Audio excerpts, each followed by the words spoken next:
Centro Pedagógico Ingenios es la Fundación Ingenios, Historia de Bolivia. Y lo que vamos a ir viendo es justamente el tema, la Guerra del Pacífico. Les voy comentando un poquito mientras van colocando el título que vamos a ver el día de hoy. Una vez que renuncia José Vallivian, le van a entregar el título de presidente a Eusebio Guilarte. Eusebio Guilarte es un personaje muy interesante que simplemente es uno de los que va a estar al mando del gobierno, pero lamentablemente le van a dar un golpe a él, a Eusebio Guilarte. Eusebio Guilarte tiene un golpe de Estado, el nuevo presidente va a ser Belsu, y después de Belsu ingresa su yerno, que va a ser Jorge Córdoba. Jorge Córdoba hace una política muy interesante. A partir de Jorge Córdoba, lo que les interesa a los presidentes bolivianos es tener una posición económica más estable para Bolivia, es decir, un poder económico más fuerte. José María Linares Lizarazu, que va a ser el próximo presidente, va a hacer lo propio, va a hacer muchas medidas acerca de lo que va a ser la economía en Bolivia. Lo mismo va a hacer José María Achavaliente, hasta llegar a un personaje que se llama Mariano Melgarejo Valencia. Ahorita les voy comentando algunos detalles más de Mariano Melgarejo, y este es el sumario del tema que vamos a ir desarrollando el día de hoy en la Guerra del Pacífico. Antecedentes que tiene que ver mucho con Mariano Melgarejo. Ustedes saben que en realidad la Guerra del Pacífico no es con Melgarejo. Melgarejo va a fallecer incluso ya mucho antes de que se desarrolle la Guerra del Pacífico, pero tiene que ver mucho él con lo que después va a ser la Guerra del Pacífico. Segundo punto, desarrollo de la guerra, vamos a ir observando algunas partes específicas de las fechas en las cuales Chile nos ha invadido a Bolivia en el caso del litoral. Y finalmente, las consecuencias de lo que fue la Guerra del Pacífico, estamos hablando de la reivindicación marítima principalmente, y cuáles han sido las negociaciones con Chile. Entonces, comencemos con este personaje. Antecedentes sobre este personaje.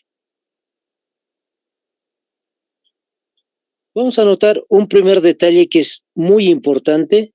Anótense, 10 de agosto de 1866. Hay que ir analizando con calmita. 10 de agosto 1866.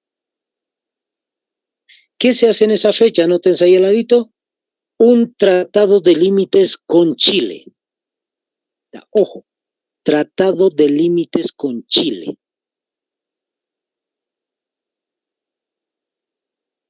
Ahora, ¿en qué consiste el tratado de límites con Chile? Fíjense la imagen que está al ladito del expresidente Melgarejo. Estamos viendo justamente una zona en color verde y hay dos líneas ahí. A ver, vamos a ver si está bien. Hay dos líneas en color casi amarillo, vamos a decir, casi crema, en la cual se van a unir los dos países. ¿A qué me estoy refiriendo? La línea de abajo, la línea verde que está encima de donde dice Chile, cerquita de donde dice Talta, ahí en la parte, en la línea justamente, ese era el límite fronterizo de Bolivia frente a Chile antes de esta fecha del 10 de agosto de 1866. Lo que el tratado dice es lo siguiente: Melgarejo, en otras palabras, le está regalando territorio a Chile. Y la línea específica va a ser ahí donde dice beneficios. La palabra donde dice beneficios, ahí donde está cerquita Antofagasta, ese es el nuevo límite de Bolivia frente a Chile. ¿Pueden ver? Le ha regalado territorio a Chile. ¿Cómo se le llama esa línea donde les estoy mencionando, cerquita de Antofagasta? Paralelo 24. Anótense. Es muy famoso este paralelo 24, anótense. Nueva frontera con Chile, el paralelo 24. Y lo van a subrayar la palabra paralelo 24. Nuevo límite con Chile, el paralelo 24. Paralelo 24 grados, entonces es el nuevo límite que va a tener Bolivia frente a Chile. Pero, ¿qué más tiene el tratado que han firmado Melgarejo con Chile? Lo que están viendo en letras verdes, zona de beneficios mutuos. Todo el sector que están observando, compañeros, en color verde, justamente es lo que se conoce como la zona de beneficios mutuos. ¿Qué es lo interesante de esto? Que Chile está entregando su territorio, entre comillas, ahorita les voy a explicar. Chile está entregando parte de su territorio, Bolivia está entregando parte de su territorio también. Voy a volver a agrandar, fíjense, la parte donde dice Antofagasta y Mejillones, eso es lo que está entregando Bolivia para esta zona de beneficios mutuos. ¿Qué significa esto?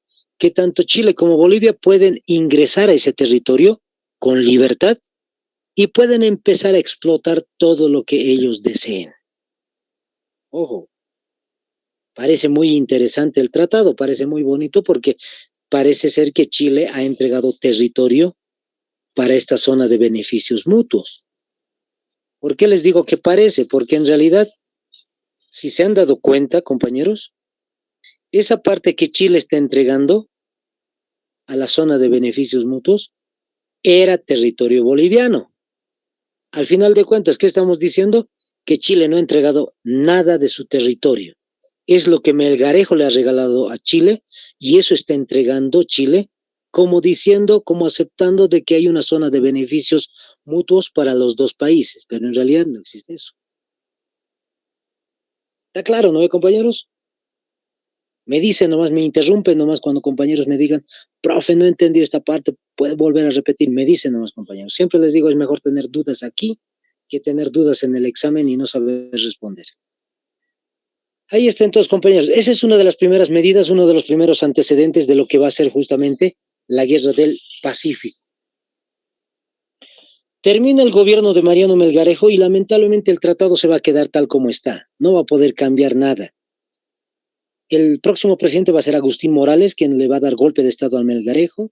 Luego de Morales, pues va a ingresar otro presidente que va a ser un poco más,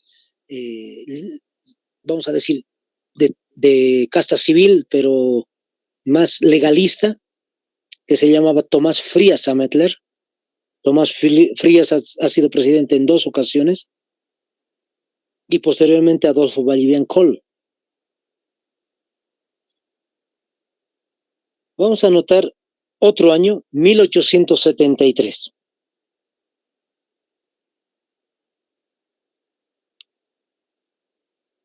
En 1873, el presidente es Adolfo Vallivian Coll. Anótense, Adolfo Vallivian. Él es el presidente de Bolivia en 1873. Ya pasó muchos años del gobierno de Melgarejo, como hemos dicho. En 1873, este presidente Adolfo Vallivian lo que va a hacer es firmar un contrato. Anótense, lo van a resaltar. Firmar un contrato con la Compañía de Salitres y Ferrocarriles Antofagasta. Anoten tal como está ahí en la pantallita. Este presidente había firmado entonces un contrato con la empresa, con esta Compañía de Salitres y Ferrocarriles Antofagasta. Y aquí también nos vamos a estacionar un ratito.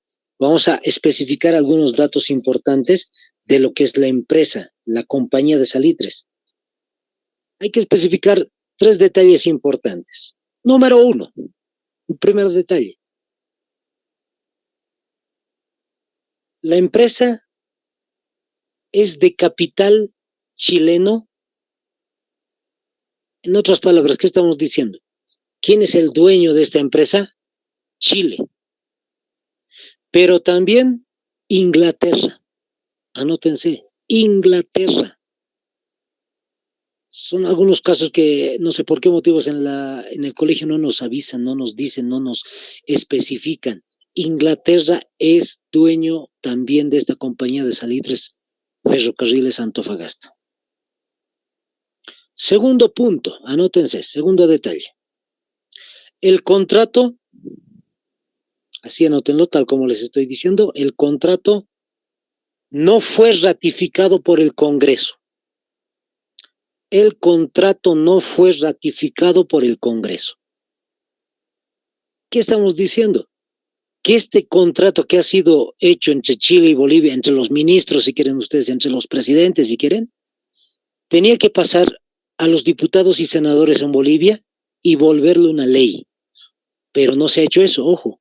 El Congreso de Bolivia nunca ha hecho una ley de ese contrato que se ha hecho. Entonces los bolivianos dicen, ese contrato es ilegal, ese contrato no es aceptado. Una parte de los bolivianos. Otra parte de los bolivianos, el presidente y los ministros están haciendo el negocio de desarrollar esta contratación de esta empresa. Número 3, anótense, el tercer punto. ¿Qué dice el contrato? Por 15 años, así coloquen, por 15 años, Bolivia no debe subirle impuestos a la compañía. Por 15 años Bolivia no debe subirle impuestos a la compañía. Listo. Ese es el tercer punto. ¿Qué nos da a entender? Que la firma del contrato entre ya sean presidentes o ministros, interesantemente habían firmado el gobierno boliviano diciendo que no se va a cobrar por 15 años ninguna suma adicional. No es que no se les va a cobrar, se les va a cobrar impuesto, pero no se les va a subir impuestos a la empresa. Ojo, ese detalle no se olviden.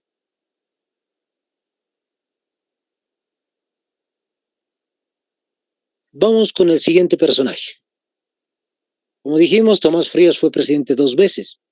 Entonces anoten el año 1874 y anoten ahí al ladito, el presidente Tomás Frías Ametler es el presidente de turno. Tomás Frías Ametler.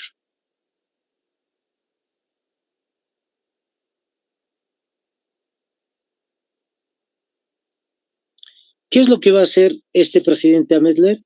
El 6 de agosto, anótense, de 1874, así más específico vamos a hacer, 6 de agosto de 1874, firma un nuevo tratado de límites con Chile, como están viendo ahí en la pantalla. 6 de agosto del año 1874, entonces, firma un nuevo tratado de límites con Chile. Ahora, este personaje en la historia de Bolivia es uno de los presidentes más legalistas, más honestos de la historia de Bolivia, se dice. Todo lo que él hacía, lo hacía con la ley. Y si no estaba en la Constitución o en las leyes, pues no lo hacía. Les comento, cuando dice que firma un nuevo tratado de límites con Chile, estamos hablando de estos límites que hemos mencionado hace momentos atrás. El caso de la zona de beneficios mutuos ya no existe. Con el nuevo tratado que ha hecho Tomás Frías, ya no existe esta zona de beneficios mutuos. Más bien que ya no existe, porque en todo caso Chile estaba extrayendo recursos de Bolivia, pero ahora como ya no existe, simplemente Chile ya no puede ingresar a lo que es Antofagasta ni Mejillones, está prohibido de ingresar. ¿Vamos a recuperar los territorios que Melgarejo le ha regalado? No, lamentablemente no. Chile no va a estar de acuerdo en devolver los territorios a Bolivia, lo que Melgarejo ya hizo. Lo que un presidente boliviano hizo no se le puede devolver al final de cuentas, seguramente es uno de sus argumentos. No va a haber ningún problema, se va a quedar el límite con Chile en el paralelo 24. Lo positivo de todo esto es que Chile ya no puede ingresar a nuestro territorio. Listo. Eso es lo positivo, si es que podemos sacar algo positivo de esto que está sucediendo en Bolivia, que lo que va a ser justamente va a ser una guerra, la guerra del Pacífico. Vamos con otro antecedente más, seguimos con los antecedentes, todavía no hemos ingresado a la guerra. Ustedes están viendo una dúplica, vamos a decir así, una parte, un extracto, un fragmento de lo que es justamente el libro del mar. No sé si alguna vez lo han tenido, tal vez alguno de sus hermanos mayores lo han tenido, hace unos años atrás se ha regalado en promociones el libro del mar. Si alguno quiere saber sobre el libro del mar, está también en el Google, pueden descargarlo tranquilamente. ¿Ya? Incluso creo que estos años se lo ha actualizado, entonces tienen varios datos más que son interesantes. ¿Qué es lo que estamos viendo acá? Estamos viendo el impuesto de los 10 centavos a causa del maremoto de 1877. Entonces, anótense 1877 como un antecedente. 1877. Antes de que anoten algo, vamos a leerlo. ¿Ya? ¿Qué dice? En 1877, un terremoto seguido de maremoto, ojo, terremoto y maremoto, estimado en 8,8 grados en la escala de Richter en mediciones posteriores. ¿Qué quiere decir esto? Que ha sido un terremoto muy fuerte, de 8 puntos. Si de 6 es muy tremendo, imagínense de 7, de 8, de 8.8, casi 9 puntos. Dice, arrasó la costa boliviana devastando ese territorio. Entonces, anótense ahí al ladito. Coloquen maremoto en Bolivia. Después de haber colocado 1877, al ladito coloquen maremoto en Bolivia. Eso había pasado en la costa boliviana en ese año 1877, compañeros. Un maremoto, un sismo, si quieren ustedes, un tsunami, si quieren. Eso es lo que había sucedido.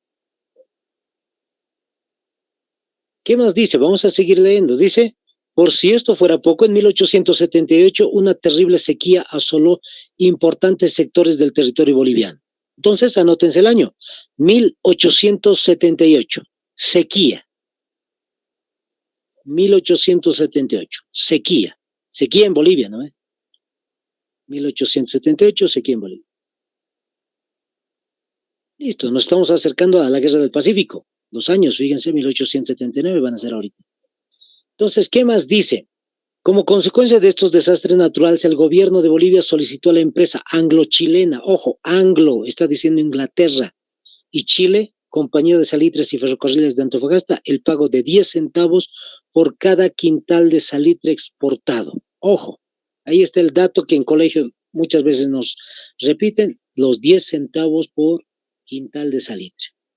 Entonces, había sucedido estos desastres y por eso es que Bolivia va a optar por pedirle 10 centavitos por quintal de salitre. Pero un detalle antes. Fíjense, ¿qué hemos dicho que está en el contrato? Prohibido que Bolivia le sume impuestos adicionales a la empresa por 15 años. 1874 hasta 1878 no ha pasado ni 10 años. ¿Qué quiere decir? Que Bolivia no puede pedirle 10 centavos por quintal de salitre. Los chilenos van a hacer, su argumento central va a ser ese. Chile va a decir, no podemos pagarle un impuesto adicional porque en el contrato dice que nos tienen que respetar hasta 15 años.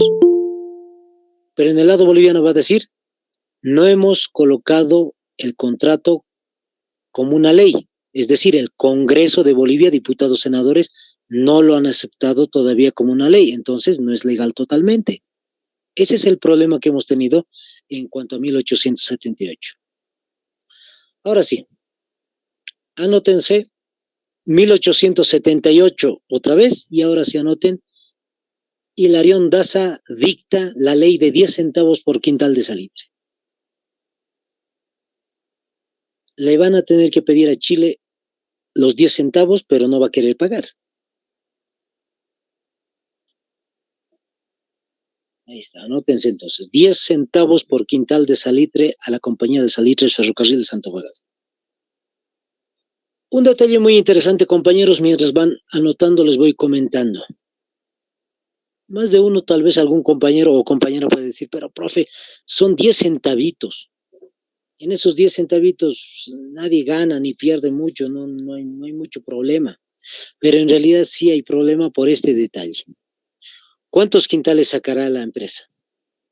¿Será 100 quintales para que llegue a $1 o a 100 pesos? ¿O 10 bolivianos, 10 pesos si quieren ustedes? No. La empresa está exportando salitre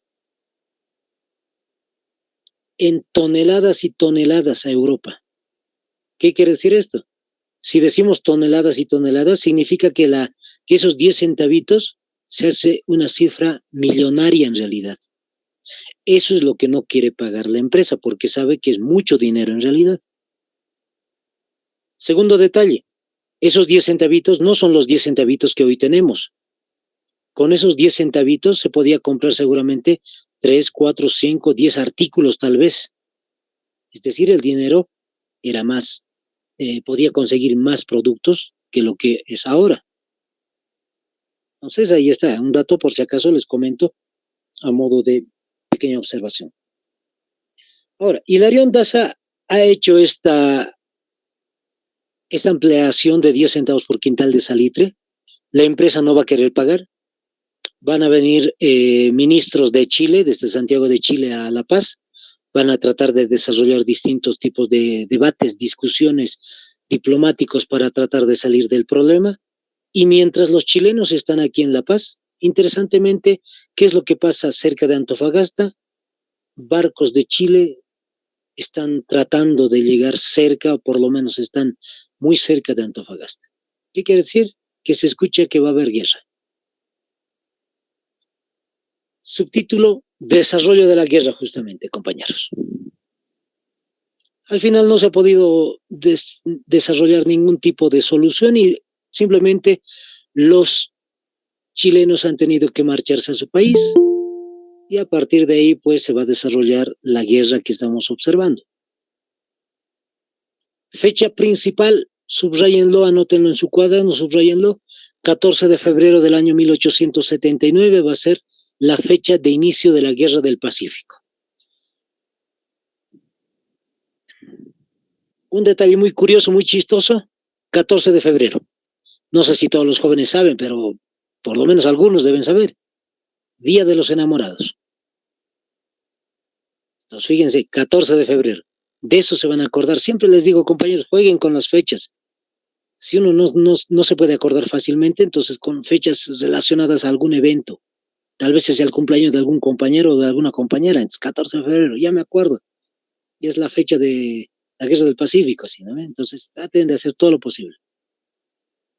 Ahí está, 14 de febrero de 1879, entonces se va a desarrollar la guerra. Vamos a especificar 3 cosas importantes sobre esta fecha, porque son 3 datos importantes que se hablan sobre esta misma fecha. Primer acontecimiento, inicio de la Guerra del Pacífico. Ya, anótenlo. Inicio de la Guerra del Pacífico. Entonces, si les preguntan cuándo fue el inicio de la Guerra del Pacífico, en los incisos tienen que buscar ustedes 14 de febrero de 1879. Pero, ¿qué más significa la fecha 14 de febrero de 1879?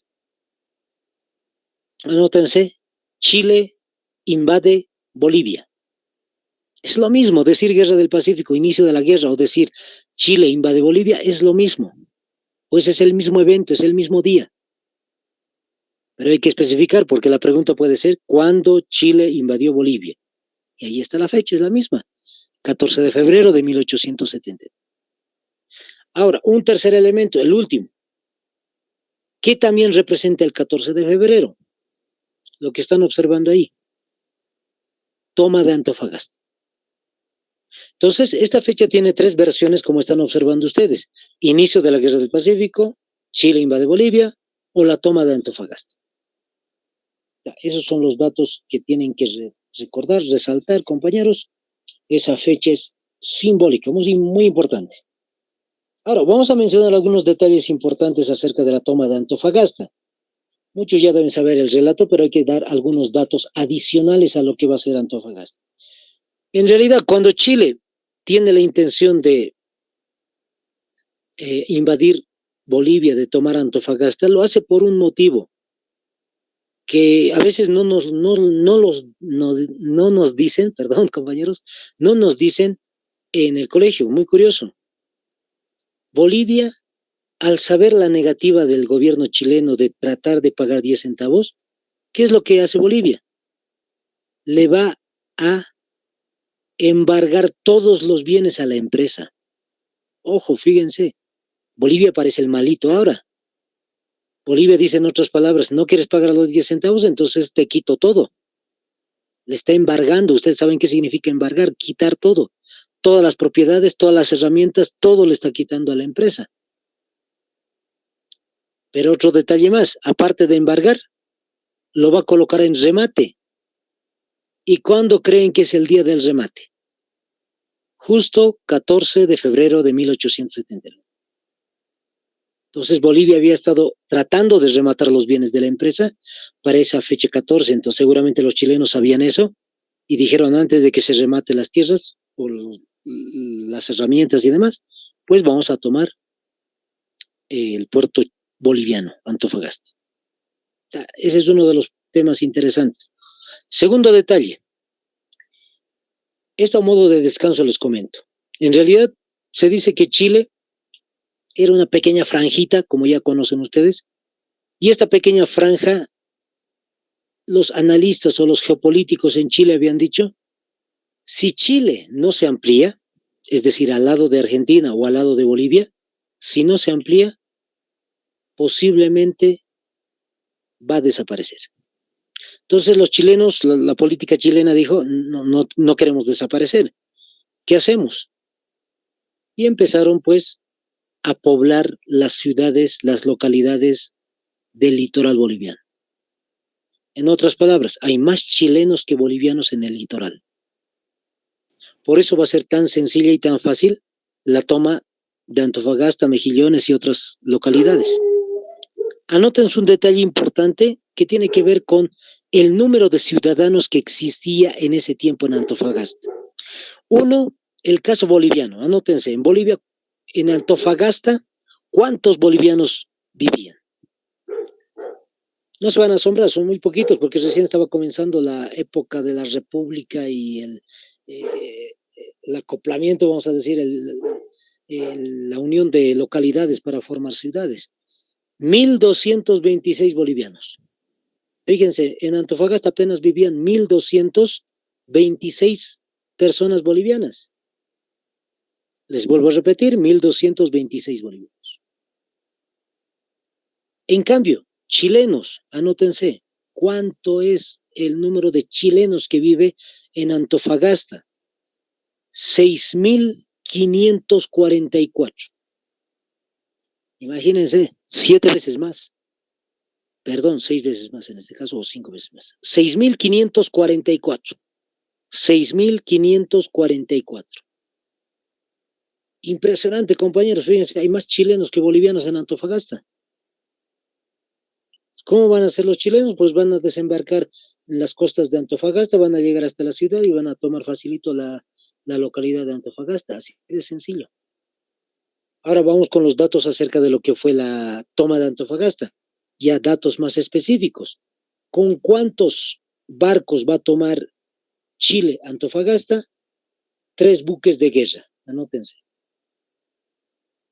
3 buques de guerra. 3 barcos de guerra, 3 embarcaciones de guerra y 200 soldados chilenos.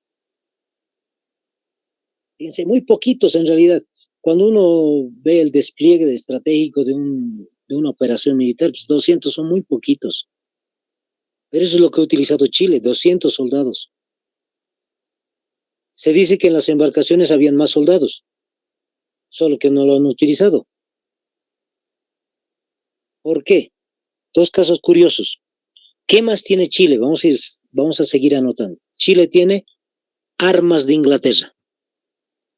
Ahí está el papel de Inglaterra. Muchos me dicen, o muchos en colegio no nos han dicho que Inglaterra está metido en el asunto, pero ahí están, son datos históricos. Inglaterra le había entregado armas a Chile.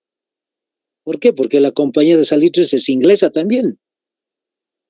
Y segundo detalle, ¿qué más le había dado Inglaterra a Chile? Estrategia militar. Eso sí que es duro, eso sí que es grave, compañeros. Inglaterra le está entregando estrategia militar moderna comparado a lo que Bolivia tiene o comparado a lo que Perú o Argentina u otro país tuviera. Listo, ahí está, compañeros. Eso es lo que tiene Chile. En cambio, Bolivia, ¿qué tiene? Anótense. 60 soldados municipales. Impresionante, fíjense, 60 soldados, pero municipales. Casi guardias municipales, así, ¿no? Lamentablemente, sí. Ha sido la manera como es que se ha ido cuidando las fronteras, se ha ido descuidando en realidad las fronteras de Bolivia. Lo mismo va a pasar en el Chaco, lo mismo va a pasar en el Acre boliviano, lamentablemente. Entonces 60 soldados municipales son de nacionalidad boliviana. ¿Teníamos una embarcación? Sí. Hay un documental que dice justamente la Guerra del Pacífico, que está hecho por Diremar, que es la Dirección Estratégica de Reivindicación Marítima, y en ese documental mencionan, anótense, un barco de patrullaje que Bolivia tiene. Ojo, barco de patrullaje. Pero interesantemente no es propio de Bolivia, eso es lo más raro o lo más negativo, no es propio de Bolivia. Anótense, ¿de quién había sido el barco? De Inglaterra. Fíjense, Inglaterra está en el asunto, pero no está apoyando a Bolivia, está apoyando a Chile. E interesantemente, en el mismo documental que les menciono, dice lo siguiente: mientras los bolivianos tenían justamente ese barco de patrullaje, estaba en el barco de patrullaje una bandera ondeada que es rojo, amarillo, verde, es la bandera boliviana. Pero cuando comienza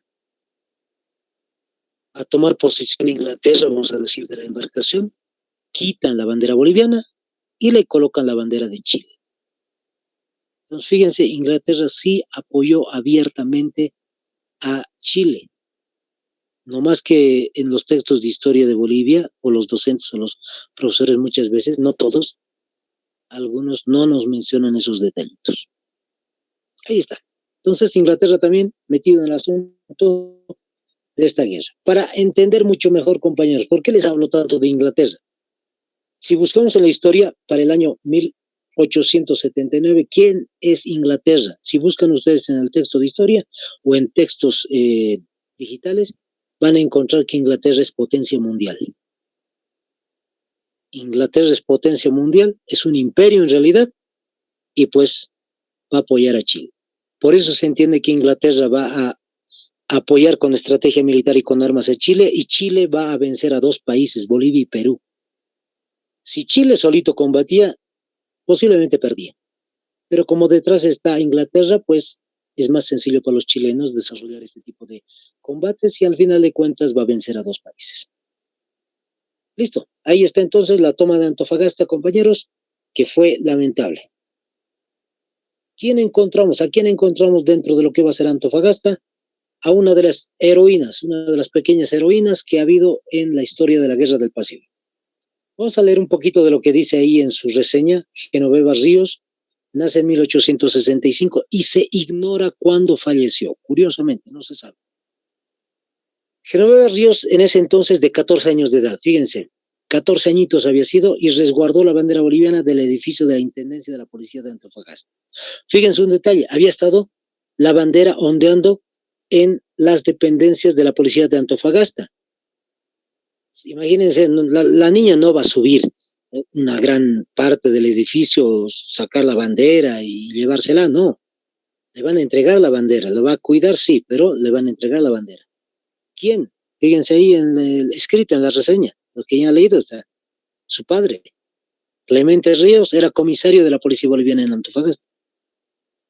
Entonces ya entendemos un poquito lo que nos han contado tal vez en algunos momentos en el caso de la Guerra del Pacífico. La niña había tomado la bandera y lo había escondido entre sus ropas y corrió mientras el ejército chileno venía. Entonces, ¿quién le había entregado eso? Su mismo papá, que había sido policía. Así se entiende mejor, de mejor modo lo que había pasado en Antofagasta. Ahora, uno de los prefectos del litoral está ahí en Antofagasta. Se va a retirar. Va a huir a Mejillones. Y de Mejillones va a huir hasta Calama. ¿Ya? Entonces ahí ya tenemos un poquito el dato de lo que vamos a ir viendo. Fíjense, pasa 2 días, el 16 de febrero de 1879, Chile va a ocupar Mejillones y Caracoles, 2 localidades más. Si ha sido fácil la toma de Antofagasta, que es una de las ciudades claves, vamos a decir, de Bolivia, pues ha sido más sencillo la ocupación de Mejillones y la ocupación de Caracoles. Ese periódico que están viendo es de la fecha justamente de ese tiempo, El Comercio. Dice La Paz de Ayacucho, viernes 28 de febrero de 1879. Dice el 14 de febrero, tropas chilenas tomaron por asalto el puerto de Antofagasta. Ojo, la fecha del Comercio dice 28 de febrero. y la fecha del titular dice 14 de febrero. ¿Qué quiere decir? Que se han tardado mucho tiempo los bolivianos en conocer todo lo que está sucediendo en la toma de Antofagasta. No había internet, chicos, no había teléfonos. No se podía saber de un día para el otro, ni siquiera de una hora para el otro, peor todavía, que Chile nos había invadido. Ahora, la idea de la invasión chilena por parte de Antofagasta, ¿qué significa? Muchos me van a decir, y hay datos históricos, pero hay que confrontarlos un poquito. Muchos dicen, Bolivia estaba en carnavales, por ese motivo es que no ha podido mandar tropas, y por ese motivo es que se han farreado y se han tomado y no han podido vencer al enemigo. Parte de la historia puede ser, pero hay un dato muy interesante que también lo vemos en Diremar, en el mismo documental que les menciono. Un historiador militar explica lo siguiente en parte, y no le voy a dar la razón al 100%, pero por lo menos nos hace pensar. Fíjense, cuando se desarrolla el ataque a Antofagasta el 14 de febrero, les decía, no hay internet. Incluso hay un chasqui que va a tener que dar la información, va a tener que ir a pie a lo que va a ser los centros políticos de Bolivia para poder dar la información. Ahora, cuando esta persona llega aquí a La Paz, por decir así, la información, el presidente Hilarión Daza no va a hacer lo siguiente: hoy se sabe, mañana ya estamos en Antofagasta. No, no se puede hacer eso. Se necesita toda una organización para poder desarrollar un ejército boliviano para que pueda llegar hasta Antofagasta. Y hasta llegar a Antofagasta lleva mucho tiempo. ¿Eso qué quiere decir? Que las festividades de carnaval van a pasar, no va a ser relacionado a eso. Está muy cerca y todo el detalle, pero no es lo principal. Otro detalle importante, Bolivia no tiene ferrocarril para llegar a Antofagasta. Y es imposible llegar a Antofagasta a pie. ¿Por qué? Porque hay un desierto, se llama el desierto de Atacama. Entonces, imposible que Bolivia pueda lograr pasar todo el desierto hasta llegar a Antofagasta, y los chilenos pues ya han tomado varias localidades. Entonces, para que tengamos un poquito la duda de no siempre el carnaval es el caso muy específico, sino que hay muchos otros datos más que nos tienen que hacer ver que Bolivia no ha podido desarrollar una organización tan rápida para poder atacar fácilmente a Chile. Es un poco muy complicado, vamos a decir, la situación del litoral. Listo, compañeros, el día de mañana vamos a ir viendo otros detalles más.